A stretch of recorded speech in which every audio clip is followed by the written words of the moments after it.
A paz do Senhor, amados. Continuando com o nosso desafio de um capítulo por dia, vamos para Marcos, capítulo 10. A respeito do divórcio. Saindo dali, Jesus foi para um território da Judéia e para além do Jordão, e outra vez as multidões se reuniram junto a ele. De novo, ele as ensinava segundo o seu costume. E, aproximando-se alguns fariseus, o puseram à prova, perguntando: é lícito o marido repudiar a sua mulher? E Jesus respondeu: o que foi que Moisés ordenou a vocês?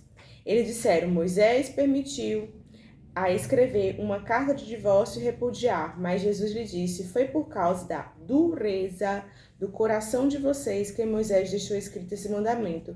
Porém, desde a criação, Deus os fez homem e mulher. Por isso, o homem deixará o seu pai e a sua mãe, se unirá à sua mulher, tornando-se dois, uma só carne, de modo que já não são mais dois, porém uma só carne. Portanto, que ninguém separe o que Deus uniu. Eu vou ler novamente. Portanto, que ninguém separe o que Deus uniu.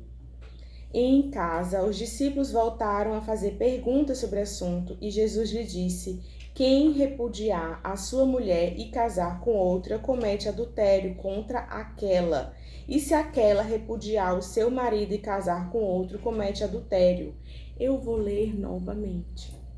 Quem repudiar a sua mulher e casar com outra, comete adultério contra aquela. E se ela repudiar o seu marido e casar com outro, comete adultério. Jesus abençoa as crianças. Então trouxeram algumas crianças a Jesus para que a abençoassem. Mas os discípulos repreendiam. Jesus, porém, vendo isso, indignou-se e disse: deixe que os pequeninos venham a mim. Não os impeça, porque dos tais é o reino de Deus. Em verdade lhe digo: quem não recebe o reino de Deus como a criança, de maneira nenhuma entrará nele. Então, tomando a criança no braço, impondo-lhe as mãos, as abençoava.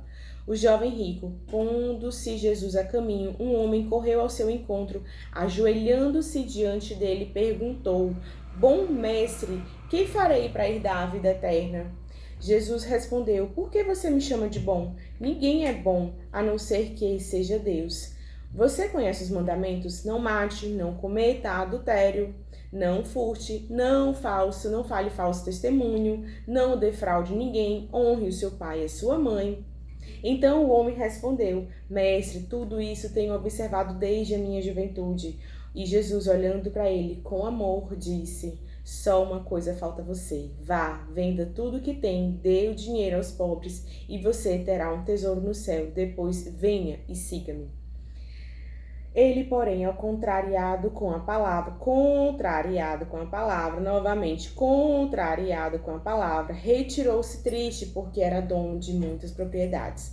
O perigo das riquezas. Então, Jesus, olhando ao redor, disse aos seus discípulos: como é difícil para os que têm amor à riqueza entrar no reino de Deus. Os discípulos estranharam esta palavra, mas Jesus insistiu em dizer: filhos, como é difícil entrar no reino de Deus. É mais fácil um camelo passar pelo fundo de uma agulha do que um rico entrar no reino de Deus.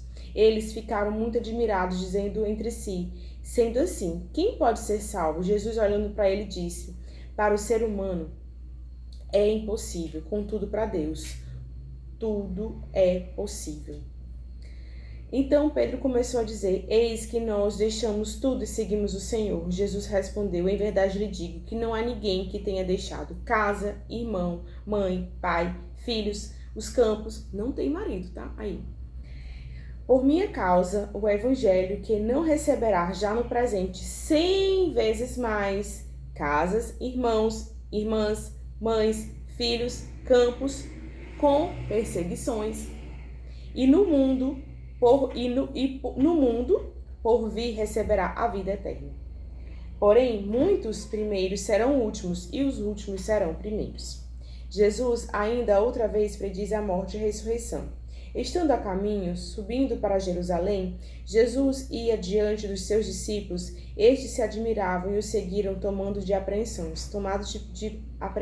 E Jesus, chamando outra vez os 12 para o lado, começou a revelar-lhe as coisas que deviam acontecer com ele, dizendo: Eis que subimos para Jerusalém, e o Filho do Homem será entregue aos principais sacerdotes e aos escribas.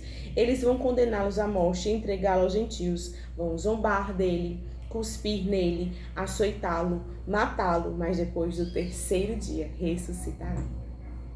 O pedido de Tiago e João. Então se aproximaram dele, Tiago e João, filhos de Zebedeu, dizendo: Mestre, queremos que o Senhor nos conceda o que vamos pedir. E Jesus lhe perguntou: O que queres que eu lhe faça? Eles responderam: Permite-nos que na sua glória nos assentemos um à direita e o outro à sua esquerda. Bestinha.